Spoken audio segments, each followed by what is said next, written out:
All right. First time getting petrol in Indonesia. Can it take any more? I got one bottle. Looks like those are 1.5 liter bottles. They're not completely full, but. Woo! Oh boy. Okay, no more, no more. That's definitely full. Okay. First time filling it up, I guess. All right. Cool. How much? Yes. How much?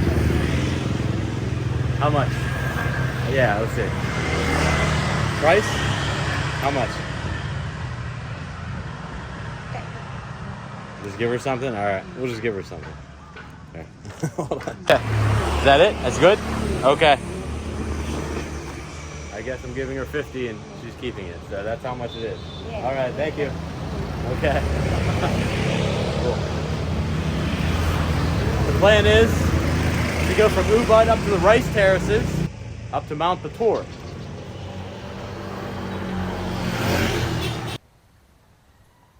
The Mupu rice terraces.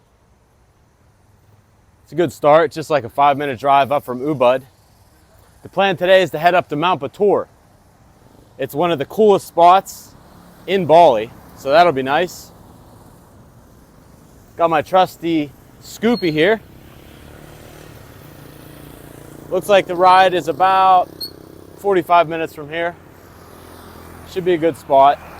And then I'll take another route back. Nice day already. This is why I stay in Ubud. Is it Ubud? Even in Ubud, it's a lot cooler than down in Canggu and a lot of the hot spots. This is the high season. There are so many tourists right now in Ubud that I'm happy to head into a rural area and a cooler, even cooler area than Ubud. The adventure begins. Here we go.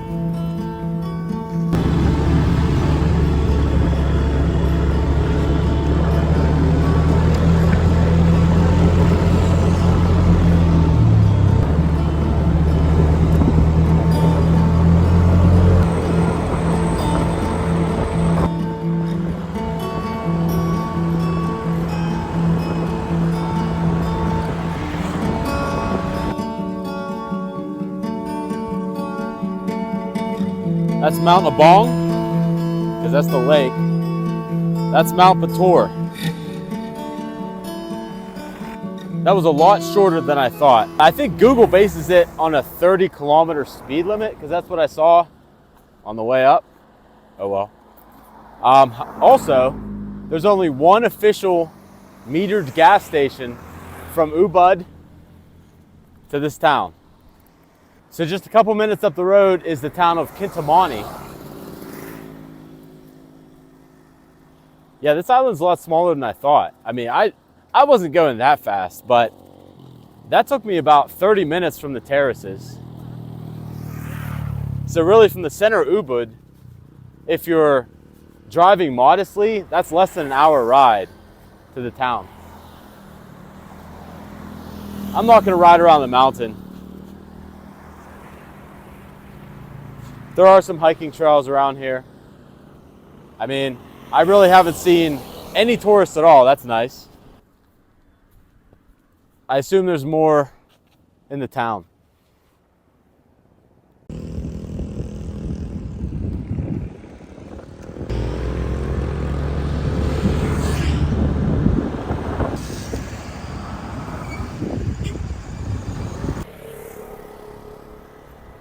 Okay. Parked this bad boy here at the Montana Cafe. Looks like a good spot to get my first coffee. You really think I was gonna go to that Starbucks down the road? Come on. Hello. Thank you. I'm fine, thank you. I'm good for two, except for one person. Yeah, I'm just gonna get a coffee. Nice. I don't know, probably nice. Downstairs area. Coffee with a view. Okay, hello. All right, this is nice. Okay. All right, this is good. Sounds good. Okay.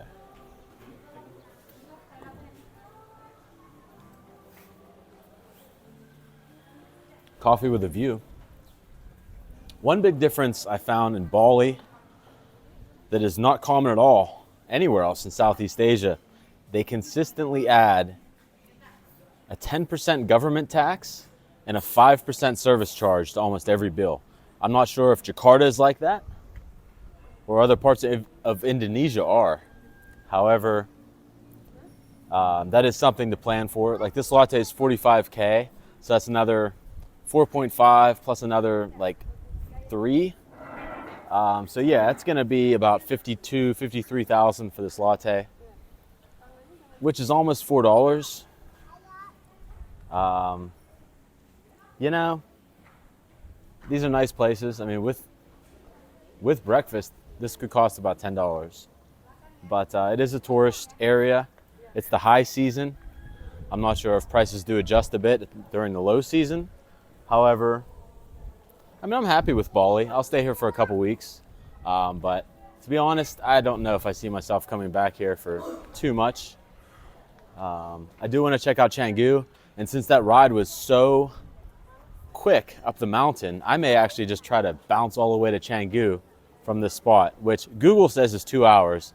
I could probably make it in an hour and 15, hour and an hour and a half. So, yeah. How you guys like the microphone, huh? It's pretty good. Hopefully the battery sticks around all day. What is there?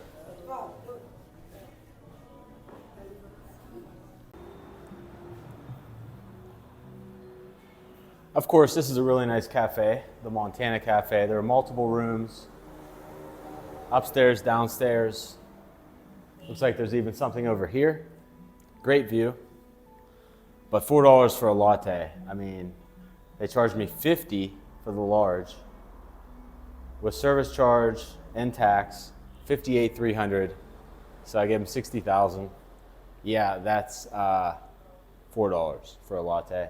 And really, in Ubud, the lattes are $3. So yeah, it's not as cheap as I thought it would be here in Bali, but it is a tourist area. That's what you get. It's good to see this one time.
Well, I made it to the beach in Canggu.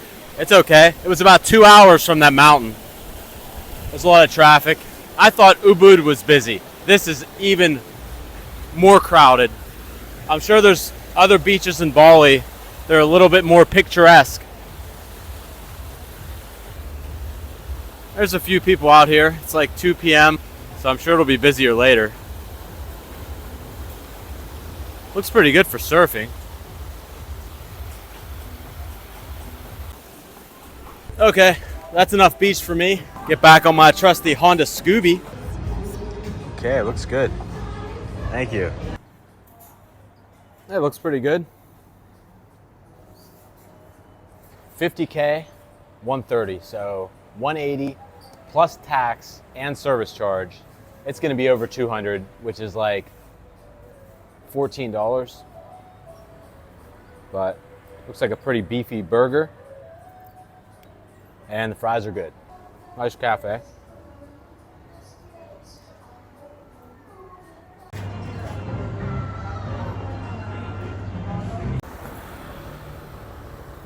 Well, that was about right. 208 for a burger and fries and a drink. That's what you get down here, I guess. It's still expensive in Ubud. Yeah, these places are all so overpriced. I mean, the burger wasn't even that, like the meat was not that good. It was okay. But I could find a cheaper burger and fries in the US. And like, there wasn't even much of that fruit drink. It's all just overhyped, over-toured stuff. I mean, I'm not saying I dislike Bali, but I don't really like it. It's just not really that great. It's super overhyped. And I mean, I'm glad I saw it, but I have no reason to come back here. I'm here now, so I'll enjoy it. But yeah, this is just tourist central. Everywhere you go. Super congested. Prices are really high. I mean, $4 for that latte earlier. This burger and fries were $14. And again, this is the only place in Southeast Asia where the prices are all before tax, and every single venue charges a service fee. So 15% on top of whatever price is listed everywhere. I have yet to find one place, other than maybe very like mom and pop shop bakeries and stores, where you don't get that extra 15% charge. Like if you go to this mini mart, the prices are what they say. But other than that, yeah, it's just, I was expecting lower prices. Maybe, 10, 20 years ago, of course the prices were lower, but they were probably a little bit better with the cost of living. I don't know how much the locals make. I assume only maybe $300 a month, but I'm sure they don't get overcharged. Like, I even bought a little pack of peanuts in a store earlier, and I gave her 10,000, and she kind of like hesitated. I'm like, change? And then she gave me 5,000 change. So yeah, like, they're here to get you. Like, I don't blame them. I really don't. That's just how it is, right? This is a tourist island. 80% of the GDP comes from tourism, and they're here to extract as much money from their tourists as possible. That's just that's the name of the game. So, whatever. Okay, this is kind of surprising. I just stopped in this mini mart to get a water. Okay, it's a 7,000 for the water, so like 40 cents. And I think I have to pay this guy to leave, which is kind of crazy. I stopped in for a water, I bought something, and now I'm pretty sure he's gonna ask for money. Do I have to pay? No? Good? Okay, thank you. Yeah, everyone's paying him. And I swung back in, and I asked the girls, I said, do I have to pay him? And she's like, 2,000. It's like, huh? But on the way out, he gave me the okay. So I guess I'm all right. I noticed that all around. There's like, I don't know, I guess, is he an official parking attendant? Maybe. But I noticed that a lot of these small businesses that really have abundant parking. I mean, I could see it in Canggu and in congested areas. But why should I have to pay just to park a motorbike when I'm running into a store? It just seems like they nickel and dime you everywhere here. I've never experienced that before in Southeast Asia. I mean, listen, I'm not like hating on it, but it's a lot pricier than I thought here. And I'm trying to escape a lot of the tourist prices. You know, by going to decent restaurants or whatever. But yeah, like smoothie bowls are $5-6, lattes are $3. You know, that burger and fry was $14. I got a pizza the other day, it was like $7. I mean, I know I was spoiled by Vietnam, and I'm thinking about going to Cambodia next. But yeah, I mean, I'm glad I came and saw Bali. I mean, it's nice in a lot of ways, for sure. The vibe is really good here. Yeah, but the prices are really high, and it's super congested. I was definitely overcharged for this gasoline that I got earlier. I gave her 50, and she wasn't even thinking of giving me change. And I got maybe 2.5 liters. And I checked the price at one of the metered gas stations, and it's $10,000 per liter for the Petrolite. The high test was about $15,000. So I definitely just overpaid for gasoline. I mean, I don't want to call it a scam because scams are a little bit different, but being overcharged is abundant all over this island. Yeah, I mean, what are you going to do? I'm still happy I'm here. It's a good spot. This motorbike was only $100,000. So that's not bad. It's like $7. But yeah, I think I'm going to bounce in a week or so. All right, well, I'm almost to Ubud, so thanks everyone for watching the video. Appreciate it. I'm really close to 1,000 subscribers. So I'd really appreciate it if you subbed. I don't always ask, and I'm not going to a lot in the future.